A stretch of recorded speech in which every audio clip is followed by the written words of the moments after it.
Ազգային ժողովի մեծարգո նախագահ, հարգելի պատգամավորներ, երկրորդ ընթերցման քննարկելու համար ձեզ է ներկայացվում Հայաստանի Հանրապետության հարկային օրենսգրքի նախագիծը։ Նշեմ, որ առաջինից երկրորդ ընթերցումը կա ժամանակահատվածում մենք բազմաթիվ առաջարկություններ ենք ստացել ազգային ժողովի պատգամավորներից, գործարարներից, ինչպես նաև Հայաստանի Հանրապետության կառավարությունում քննարկումների արդյունքում ձևավորվել են նոր առաջարկներ, որոնց հիման վրա նախագիծը դրամշակվել է էապես։ Ի սկզբանե կցանկանայի նշել, որ ազգային ժողովի պատգամավորների կողմից ներկայացված առաջարկությունների գերակշիռ մասը ամբողջությամբ կամ մասնատյորեն ընդունվել է եւ դրանք ամբողջությամբ կամ մասնատյորեն իրացված են դրամշակված նախագծում։ Ձեր թույլտվությամբ կցանկանայի անդրադառնալ մի քանի կարևոր եւ սկզբունքային հարցերի, որոնց մասով դրամշակված նախագծում հարկային օրենսգրքի տեղի են ունեցել էական վերանայումներ։ Առաջին հարցը բնականաբար եկամտային հարկի դրույքաչափերն են, որը բազմաթիվ քննարկումների առարկա է դարձել։ Կցանկանայի նշել, որ երկրորդ ընթերցման ներկայացված տարբերակում եկամտային հարկի սանդղակը էապես վերանայվել է։ Վերանայվել է հետևյալ ուղղությամբ։ 23% դրույքաչափ է առաջարկվում կիրառել մինչև 150,000 դրամ աշխատավարձների պարագայում, նախագծով նախատեսված մինչև 120,000 շեմի դեպքում։ Դա նշանակում է, որ գործող 24,4 և 26% դրույքաչափերի փոխարեն 23% է կիրառվելու 120-ից մինչև 150,000 դրամ միջակայքում գտնվող աշխատավարձերի համար։ Երկրորդ դրույքաչափը, որը 28% դրույքաչափն է, առաջարկվում է կիրառվել ոչ թե 120,000-ից մինչև 1 միլիոն դրամ միջակայքի համար, ինչպես նախատեսված էր առաջին ընթերցման տարբերակում, այլ առաջարկվում է կիրառվել 150,000 դրամից մինչև 2 միլիոն դրամ միջակայքի համար, իսկ 2 միլիոն դրամից ավել աշխատավարձերի դեպքում առաջարկվում է պահպանել այսօրվա գործող դրույքաչափը, որը կազմում է 36%։ Ինչ է նշանակում այս վերանայված սանդղակը եւ ինչ ազդեցություններ այն ունի։ Դա նախ եւ առաջ նշանակում է, որ մենք թե գործող դրույքաչափերի համեմատությամբ եւ թե առաջին ընթերցման ընդունված տարբերակում ներառված դրույքաչափերի համեմատությամբ ունենք եկամտային հարկի արդյունավետ դրույքաչափի նվազեցում։ Մասնավորապես, թե գործող օրենքով եւ թե առաջին ընթերցման ընդունված նախագծով եկամտային հարկի արդյունավետ դրույքաչափը կազմում է 25.3%։ Այժմ դրամշակված տարբերակով առաջարկվում է այդ դրույքաչափը նվազեցնել մինչև 24.9%, այսինքն նոր տարբերակով արդյունավետ դրույքաչափը նվազում է 0.4%-ային կետով։ Որ խմբերի վրա ինչպես է դա ազդում։ Նոր սանդղակը նախ եւ առաջ նշանակում է, որ մինչև 280,000 դրամ աշխատավարձ ստացողները, իսկ նշված անձանց թիվը Հայաստանի Հանրապետությունում կազմում է բազու աշխատողների ամբողջ թվականակի 89.8%-ը կամ 550,000 քաղաքացիներ, որոնք ունենալու են եկամտային հարկի գծով տնտեսումներ։ Այսինքն 550,000 քաղաքացիների մասով եկամտային հարկը նվազում է եւ նրանք ունենալու են տնտեսումներ։ Դրանից բարձր աշխատավարձի դեպքում եկամտային հարկի դրույքաչափը որոշակիորեն բարձրանում է, բայց ոչ այն չափով, ինչ չափով որ առաջարկված էր առաջին ընթերցման ընդունված տարբերակում։ Առաջին ընթերցման ընդունված տարբերակում բարձրացումը կազմում է 4.3%-ային կետ, դրամշակված տարբերակում այն կազմում է առավելագույնը 1.72%-ային կետ եւ այն էլ վերաբերվելու է միայն 2 միլիոն դրամ եւ ավելի բարձր աշխատավարձ ստացողներին։ Այսինքն հարաբերականորեն ավելի ցածր եկամուտներ ունեցող անձանց մասով բեռը միանշանակորեն նվազում է։ Եթե մենք դիտարկենք մի փոքր այլ տեսանկյունից, թե ինչպես է դա ազդում եկամուտների անհավասարությունը մեղմելու վրա, որի բնութագրիչը մեծ շատ քաչայտնի Ջինիի գործատիցն է, ապա կարող ենք փաստել, որ այս առաջարկությամբ Ջինիի գործատիցը մեր մոտ բարելավում է 1.23%-ային կետով։ Այն 40.3-ից, որը գործում է հիմա, նվազում է եւ կազմում է 39.6, այսինքն մենք բարելավում ենք արձանագրում 1.23%-ային կետով։ Սա եկամտային հարկի դրույքաչափերի հետ կապված։ Երկրորդ հիմնական հարցը վերաբերում է շրջանառության հարկի կամ ավելացված արժեքի հարկի շեմին, որը նախագծի առաջին ընթերցման ընդունված տարբերակում սահմանված էր 40 միլիոն դրամ, Դրա մշակված տարբերակով առաջարկվում է շեմը սահմանել 58.35 միլիոն դրամ, ինչպես որ նախատեսված էր մինչև շեմի բարձրացումը։ Բոլորիդ քաջ հայտնի է, որ շեմի բարձրացումը ի սկզբանե հայտարարված էր որպես ժամանակավոր միջոցառում, եւ դա ոչ միայն հայտարարված, այլ ուղղակիորեն նշված է այն օրենքում, որով ներկայումս սահմանված է 115 միլիոն դրամ, եւ եթե անգամ մենք հարկային օրենսգրքով որևէ բան չփոխենք, այսօրվա կարգավորումները ուղղակիորեն նշանակում են, որ 2019 թվականի հունվարի 1-ից մենք ունենալու ենք 58.35 միլիոն դրամի տարեկան շեմ։ Սակայն հարցը այն չէ, թե իրավական կարգավորումները կամ իրավական կարգավորումներին ձեռք չտալու դիմաց մենք ավտոմատ ինչ ենք ստանում, այլ պետք է փաստել նաև, որ իրապես այն տրամաբանությունը, որը որ դրված է շրջանառության հարկի շեմի բարձրացման հիմքում, փաստը ցույց տվեց այս մեկ տարվա, որ չի ծառայել իր նպատակին եւ ավելին շատ դեպքերում ներկայումս այն խոչընդոտում է իրապես փոքր տնտեսավարող սուբյեկտների գործունեությանը, նրանց դնելով ավելի պակաս մրցակցային պայմանների մեջ։ Ինչին է վերաբերվում խոսքը։ Մենք ենթադրում ենք, որ շեմը բարձրացնելով մենք ունենանք շրջանառությունների հայտարարման իրական ծավալների աճ, որովհետև ի սկզբանե դրված էր այն ենթադրությունը, որ նման շեմը չի նպաստում, որպեսզի փոքր եւ միջին տնտեսավարող սուբյեկտները իրապես հայտարարեն իրենց իրացման շրջանառությունները եւ մոտենան այդ շեմին։ Ցավոք պետք է փաստենք, որ իրավիճակը չի փոխվել եւ ավսոդ մենք ունենք իրավիճակ, երբ որ 46,000 տնտեսավարող սուբյեկտներ տարեկան հայտարարել են մինչև 10 միլիոն դրամ իրացման շրջանառություն։ 54,000 տնտեսավարող սուբյեկտներ ունեն մինչև 30 միլիոն դրամ շրջանառություն, որը բնականաբար բավականին հեռու է 115 միլիոնի շեմից։ Իսկ իրականում ինչ ունեցանք իրավիճակ, երբ որ հարաբերականորեն ավելի բարձր եկամուտներ շրջանառություններ ունեցող անձինք, որոնք որ միջև այդ գործում էին ավելացված արժեքի դահլի դաշտում, հնարավորություն ստացան թափանցել շրջանառության հարկի դաշտ եւ դրանով հանդերձ իրենց ավելի ուժեղ հարաբերականորեն ավելի ուժեղ կարողությունները թելադրել եւ անավասար դաշտի մեջ դնել ավելի վատ պայմանների մեջ դնել փոքր եւ միջին իրապես փոքր եւ միջին ձեռնարկատիրության սուբյեկտներին։ Այդ պատճառով առաջարկվում է վերանայել իրապես 40 միլիոն շեմը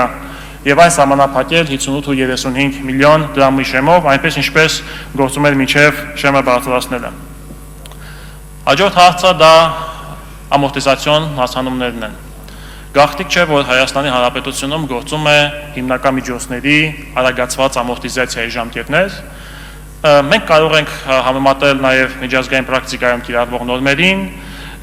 կարող ենք համեմատել հիմնական միջոցների տնտեսական կյանքի իրական տևողության հետ եւ կտեսնենք, որ իրականում դրանք արագացված ամորտիզացիայի նորմեր են եւ տնտեսական է, որ դրանք արագացված ամորտիզացիայի նորմեր են, որովհետեւ հնարավորություն են տալիս ներդրողներին ավելի արագորեն հետ գնել իրենց կողմից կատարված ներդրումները։ Ըստ էության նախագծի նախնական տարբերակում շենք-շինությունների հյուրանոցային շենքերի մասով առաջարկվում էր երկարացնել ամորտիզացիոն մասանումների ժամկետները, սակայն դրա մշակված նախագծով առաջարկվում է այդ ժամկետները, այսինքն ներկայումս գործող ժամկետները թողնել անփոփոխ, այսինքն չերկարաձգել այդ ամորտիզացիոն մասանումների ժամկետները, թեպետ եւ այդ տեսական հնարավորությունը մեր պոտենցիալ ներդրողներին ընձեռելով եւ կամ եղածը պահպանելու համար։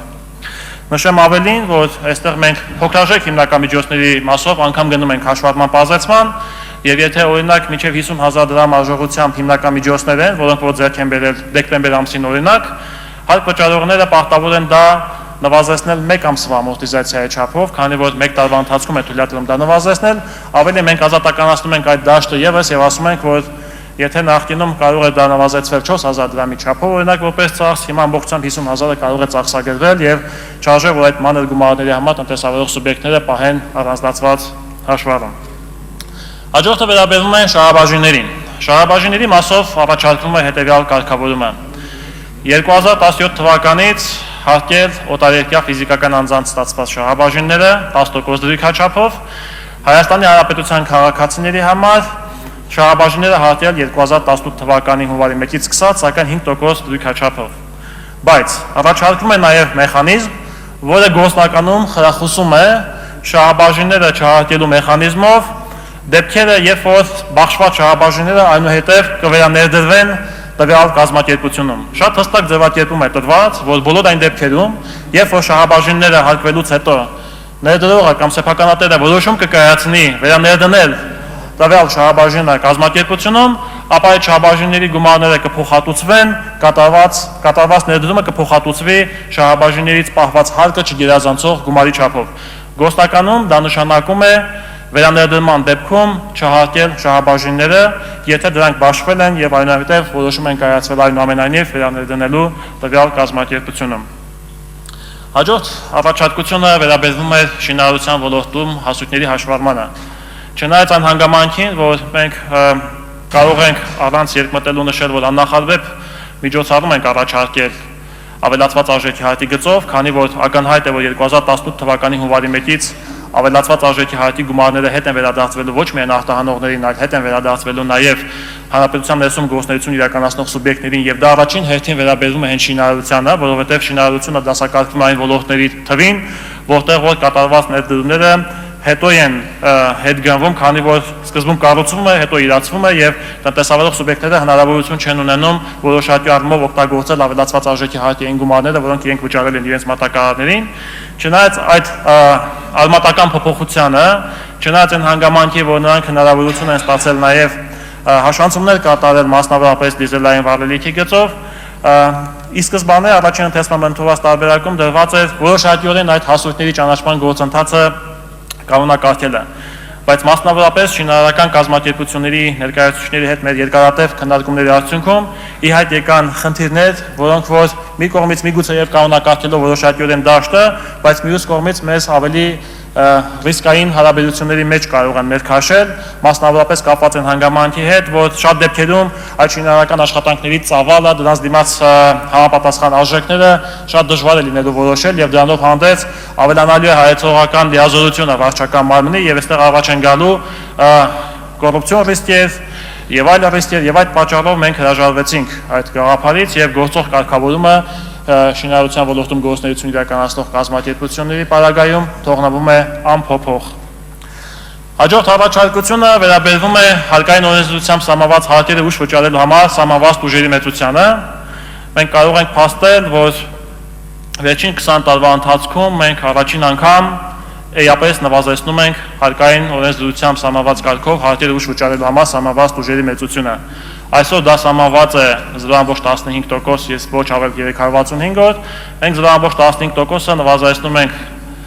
0.075% սահմանելով, ինչը նշանակում է, որ բոլոր այն դեպքերում, երբ որ հարկ վճարողը սկզբանե ցուցաբերել է կարգապահ վարքագիծ, բայց ինչ-ինչ պատճառներով ֆինանսական դժվարություններով նա չի կարողանում պարզապես վճարել հայտարարագրված հարկի գումարը, մենք ավելի չխորացնենք այդ խնդիրը եւ հնարավորություն տանք որոշակիորեն մեղմելով այդ ֆինանսական պատժամիջոցները շարունակելու իր տնտեսական գործունեությունը։ Իսկ բնականաբար այն տնտեսավարող սուբյեկտների մոտ, որը որսակ կլինի վարքագիծ, բնականաբար մենք 365 օրն էլ տեղափոխում ենք եւ դասնում ենք 730 օր, որպեսզի հարաբերականորեն ավելի ցածր կարգապահություն ունեցող հարկոճարողները չօգտվեն այս նվազեցումից։ Հաջորդ առաջարկությունը վերաբերվում է ավելացված արժեքի հարկից ազատված մի շարք գործարքների մասով հաշվարկային փաստաթղթերի դուրսգրմանը։ Մենք այստեղ եւս ունենք ազատականացումներ գործող կարգավորումների համաձայն, մասնավորապես եթե տնտեսավարող սուբյեկտը սխալվել է եւ ավելացված արժեքի հարկի ազատված գործարքի մասով դուրս է գրել հարկային հաշիվներ, մենք ոչ միայն պարտադրում ենք վճարել այդ հարկի գումարները, այլ նաեւ դիմացի կողմին չենք թույլատրում հաշվանցում կատարել։ Հիմա մենք ամբողջությամբ ազատականացնել ենք այդ դաշտը, անգամ նախատեսել ենք համապատասխան հնարավորություն, որպեսզի նրանք կարողանան չեղարկել այդ սխալմամբ դուրս գրված հաշվարկային փաստաթղթերը, իսկ եթե դա տեղի ունեցել մինչև ստուգումները, հնարավորություն ենք տվել, որպեսզի դիմացի կողմը կարողանա հաշվանցել այդ ավելացված արժեքի հարկի գումարները, այսինքն այստեղ մենք հեռանում ենք այն գաղափարից, որ մենք պետք է հիմնվենք զուտ մեխանիկական սխալների վրա տնտեսավարող սուբյեկտին պատժելու գաղափարախոսությունից։ Նման կերպ ազատականացվել են նաև հաշվարկային փաստաթղթերի դուրսգրման համար նախատեսված սահմանափակումները, որը դարձյալ բուռն քննարկումների առիթ հանդիսացավ, մասնավորապես խոսքը վերաբերվում է այստեղ մինչև 10% եւ 10 հատ հաշվարկային փաստաթղթերի չեղարկման մասով սահմանափակումներին։ Այստեղ մենք ընդհանրապես սահմանափակումը վերացրել ենք եւ նախատեսել ենք մեխանիզմ, որ համապատասխան ռիսկերը մենք գնահատելու ենք էլեկտրոնային կառավարման համակարգի միջոցով, որովհետև բացառապես արդեն հարկային հաշիվները դուրս են գրվելու էլեկտրոնային համակարգի միջոցով եւ դրանց չեղարկման հաճախականությունից կախված կգնահատվի համապատասխան ռիսկը եւ տվյալով պայմանավորված որոշում կկայացվի սուբյեկտը արդյոք ռիսկային հարկոճարողների ցանկում է թե ոչ։ Նման կերպ ազատականացվել են նաեւ շրջանառելի տարայի հետ կապված առաջարկությունն է ընդունվել, որը որ դարձյալ կոչված է տեղական արտադրության խրախուսմանը բոլոր այն դեպքերում, երբ որ շրջանառելի տարա է օգտագործում եւ այդ տարան ձեռք է բերում ոչ առաջնային արտադրողից։ Որոշակիորեն վերանայվել են նաեւ արտոնությունները, հավելացված արժեքի հարկի գծով արտոնությունները, մասնավորապես առաջարկում է կրճատել մի քանի արտոնություններ, որոնց կողմ է հանդիսանում պետությունը։ Մասնավորապես խոսքը վերաբերում է բյուջետային հիմնարկների կողմից ապրանքների մատակարարմանը, բոլոր այն դեպքերում, եթե կլինեն նման գործարքներ, որոնցից հասույթ է գալիս է պետական բյուջե բռնագրաված եւ այնուհետեւ պետության կողմից գույքի օտարման գործարքներին, սրա ամբողջ նպատակը հետեւյալն է։ Ակնհայտ է, որ ազդեցությունը պետական բյուջեի վրա զրոյական է, որովհետեւ հարկը հաշվարկվելի է, պետությունը վճարելի եւ ծախսը ճանաչելու, եկամուտ է ճանաչելու, բայց գոնե այս եղանակով հավասար մրցակցություն է ապահովում բոլոր այն դեպքերի համար, երբ որ նման ապրանքների օտարում ունեն նաև այլ տնտեսավարող սուբյեկտներ։ Այսօր նրանք տվյալ ապրանքների օտարման մասով, որը որ թեպետ եւ համատարած բնույթ չի կրում, կարող է ունենալ շատ սահմանափակ դեպքեր լինել, բայց այնուամենայնիվ այդ դեպքերում եւս մենք այդ անհավասարությունը առաջարկում ենք վերացնել։ Առաջարկում են նաև վերացնել զբոսաշրջության, ներգնաց զբոսաշրջության ոլորտում արտոնությունը, ըստ էության այս արտոնությունը որևէ բացասական ազդեցություն չի կարող ունենալ, քանի որ այն բոլոր ծառայությունները, որոնք որ ներառված են զբոսաշրջային փաթեթում, այնուամենայնիվ հարկվում են ավելացված արժեքի հարկով, եւ այս արտոնությունը ընդհանրապես խանգարում է եւ իրապես կասկադավորում է հարկի չափով ծառայությունների ինքնարժեքը եւ առաջարկում է հրաժարվել այդ գաղափարից եւ շղթան բերել ամբողջությամբ նույն տնտեսաբանության մեջ։ Հաջորդը վերաբերվում է ակցիզային հարկին, մենք ունենք ակցիզային հարկի 15% սպეციფიկ դրույքաչափերի բարձրացում ալկոհոլային խմիչքների եւ ծխախոտի արտադրանքի մասով, ծխախոտի արտադրանքի մասով ներմուծվեց նաեւ արժեքային դրույքաչափը, դարձյալ եւ ներմուծողների եւ տեղական արտադրողի հետ քննարկումների արդյունքում որոշվեց, որպեսզի առաջարկվի հետեւյալ տարբերակը։ Սպეციფიկ դրույքաչափերը դարձյալ ավելանում են յուրաքանչյուր տարի 15%-ով, արժեքային դրույքաչափը սահմանափակվում է ընդամենը 15%-ով, որպեսզի եւ տեղական արտադրողները եւ ներմուծողները շուկայում ունենան այն նույն հավասարակշիռ վիճակը, այն ինչ որ առկա է այսօր։ Շահութարակի գծով մենք ունենք հետեւյալ առաջարկությունը, սա նոր առաջարկություն է, խոսքը վերաբերվում է շահութարակի արտոնության վերացմանը 2025 թվականի հունվարի 1-ից ավելացված արժեքի հարկ վճարող այն կազմակերպություններին, ովքեր որ գյուղագործունեություն են իրականացնում գյուղատնտեսության ոլորտում, խոսքը չի վերաբերվում փոքր ձեռնարկություններին, խոսքը վերաբերվում է գյուղատնտեսական արտադրությունով զբաղված եւ ավելացված արժեքի հարկ վճարող համարվող կազմակերպություններին, որոնք շահույթ ունենալու պարագայում առաջարկում է, որպեսզի շահութ հարկ վճարեն, այնպես ինչպես շահութ հարկ է վճարվում տնտեսության մնացած այլ ճյուղերում եւ գյուղատնտեսական արտադրություն չհանդիսացող այլ արտադրություններում։ Իհարկե, այս միջոցառումները, որոնք որ ներկայացվում են, անխուսափելի են ենթադրում են նաև եկամուտների նվազեցում եւ մեկ կարևոր միջոցառում կա, որ առաջարկում ենք, որը կարող է որոշակիորեն մասնակիորեն փոխհատուցել այդ եկամուտները, դա վիճակախաղերի եւ ինտերնետ շահումով խաղերի համար սահմանված պետական տուրքի բարձրացումն է։ Ներկայումս սահմանված է տարեկան պետական տուրքը 100 միլիոն դրամ, առաջարկվում է այդ տարեկան պետական տուրքի չափը 100 միլիոն դրամի փոխարեն սահմանել 500 միլիոն դրամ, այսինքն 5 անգամ բարձրացնել տուրքը, պետական տուրքը վիճակախաղերի եւ ինտերնետ շահումով խաղերի գործունեություն կազմակերպելու համար։ Եվ կցանկանայի նշել նաեւ, որ գործարար միջավայրերը բարելավող մի քանի առաջարկություններ կառավարության կողմից առաջարկում է իրականացնել ավելի շուտ, քան օրենսգրքով սահմանված ժամկետներն են։ Մասնավորապես խոսքը այստեղ նախ եւ առաջ վերաբերվում է շահութարակի կանխավճարների կատարման այլընտրանքային մեխանիզմի կիրառությանը։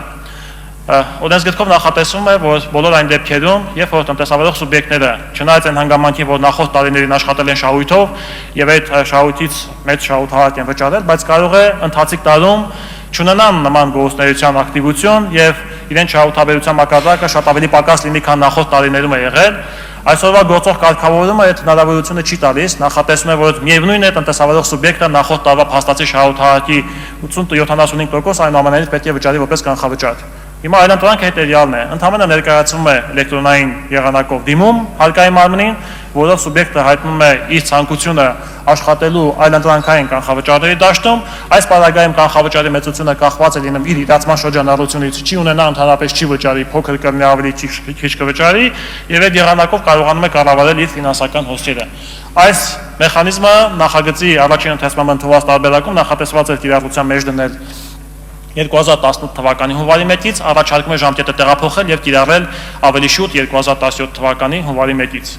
Մեկ այլ միջոցառմամբ առաջարկվում է նաև ժամկետը տեղափոխել եւ ավելի շուտ կիրառել ավելացված արժեքի հարկի գերավճարների արագ վերադարձը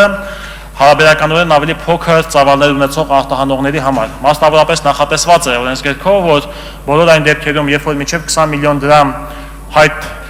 ներկայացնող գումարներ պարունակող հայտեր կներկայացվեն հարկային մարմիններին, դրանց մասով ավելացված արժեքի հարկի գումարները հետ են վերադարձվելու կառավարության սահմանած կարգով եւ չափանիշներին բավարարող տնտեսավարող սուբյեկտների համար ավելի պարզ ընթացակարգով եւ ավելի կարճ ժամկետներում։ Այս միջոցառումը եւս նախատեսվում է, որպեսզի կիրառության մեջ դրվի 2017 թվականի հունվարի 1-ից եւ ոչ թե 2018 թվականի հունվարի 1-ից։ Մեկ այլ առաջարկություն պայմանավորված այն հանգամանքով, որ մենք տնտեսական գործունեություն իրականացնող եւ պարբերաբար արտահանող կազմակերպություններին արդեն իսկ ընդունված տարբերակով հնարավորություն ենք ընձեռել, որպեսզի նրանք ապրանքների ներմուծման եւ այնուհետեւ 60 օրվա ընթացքում արտահանման դեպքում չվճարեն ավելացված արժեքի հարկը եւ այնուհետեւ հետ չստանան։ Այսինքն այս մեխանիզմում մենք ասում ենք, որ եթե տնտեսավարող սուբյեկտը համարվում է լիազորված տնտեսական օպերատոր եւ ինքը բավարարում է այդ չափանիշների, նշանակում է ոչ գումարն են գանձում, ոչ էլ այնուհետեւ վարչահայկական ընթացակարգեր կիրառելով այդ գումարները հետ ենք վերադարձնում։ Ոչ գանձում ենք, ոչ էլ հետ ենք վերադարձնում։ Առաջարկում ենք նաեւ, որպեսզի այս մոտեցումը մեխանիզմը տարածվի այն կազմակերպությունների նկատմամբ, որոնք որ կառավարության որոշմամբ կբնութագրվեն որպես արտահանման ներդրումային ծրագրեր իրականացնող կազմակերպություններ։ Մեկ առաջարկության մասին եւս կցանկանայի նշել եւ տեղեկացնել, խոսքը վերաբերվում է նաեւ հարկային վարչահայտության բնագավառում մի խնդրահարույց ստուգումների կասեցման ժամկետներին։ Մենք հարկային վարչահայտության միջոցառումներով ունենք մոտ 47 սկզբունքային միջոցառումներ, որով որ արմատապես թեթևացրել ենք վարչահայտության բեռը, խոսքը վերաբերվում է մասնավորապես ստուգումների թվականակի կրճատմանը, ստուգումների տեսակների կրճատմանը, անուղղակի եղանակներով հարկային պարտավորությունների հաշվարկման մեխանիզմների կատարելագործմանը, որպեսզի հայեցողական մոտեցումները վերանան։ Մի առաջարկություն եւս այստեղ լրացուցիչ առաջարկվում է։ Խոսքը վերաբերվում է հետեւյալին. գործող օրենքով ստուգումները կարող են կասեցվել առանձին տեղեկությունների ճշտության անհրաժեշտության դեպքում, բայց ոչ ավելի քան 90 օր։ Այս 90 օրից բացառություն են կազմում 3 հիմնական դեպքեր։ Առաջինը դա այն դեպքն է, երբ որ օտարերկրյա պետություն կատարվում են համապատասխան հարցումներ, երկրորդ դեպքը վերաբերվում է նրան, երբ որ քրեական վարույթ իրականացնող մարմիններ են կատարվում հարցումներ, եւ երրորդ դեպքը, երբ որ դատարանի վճռով այդ փաստաթղթերը արգելված են։ Այս 3 դեպքերում ստուգման կասեցումը չի սահմանափակվում 90 օրով եւ սահմանափակվում է մինչեւ այդ հիմքերի վերացումը։ Առաջարկում է մեկ դեպքով, մասնավորապես օտարերկրյա պետություններ կատարվող հարցումների դեպքով, որովհետև սա է ամենատարածված դեպքը ստուգումների կասեցման, նույնպես ժամկետը սահմանափակել անկախ նրանից ստուգման ընթացքում կատարված հարցման պատասխանը ստացվել է, թե չի ստացվել։ Սահմանափակումը առաջարկվում է 180 օր, այսինքն 90 օր գումարած եւս 90 օր, մինչեւ հավանական է, որ օտարերկրյա պետություն կատարվող հարցման պատասխանը կստացվի, չի ստացվի, այնուամենայնիվ նախագծով հստակ սահմանափակվում է, որ ստուգումը պետք է ավարտվի եւ ստուգումը չի կարող անverջ ձգձգվել, որից հետո եթե կստացվի օտարերկրյա պետությունից համապատասխան հարցման պատասխանը եւ իրապես կպարզվի, որ այդ պատասխանում պարունակվում են համապատասխան հիմքեր վերստուգում իրականացնելու համար, նոր այդ դեպքում նոր միայն կիրականացվի համապատասխան վերստուգումը։ Թերևս այս հիմնական հարցերի շուրջ որ կցանկանայի ավելի մանրամասներ, եթե կլինեն հարցադրումներ, բնականաբար արդեն ավելի մանրամասն յուրաքանչյուր հարցի հետ կապված կփորձեմ պատասխանել։ Շնորհակալություն։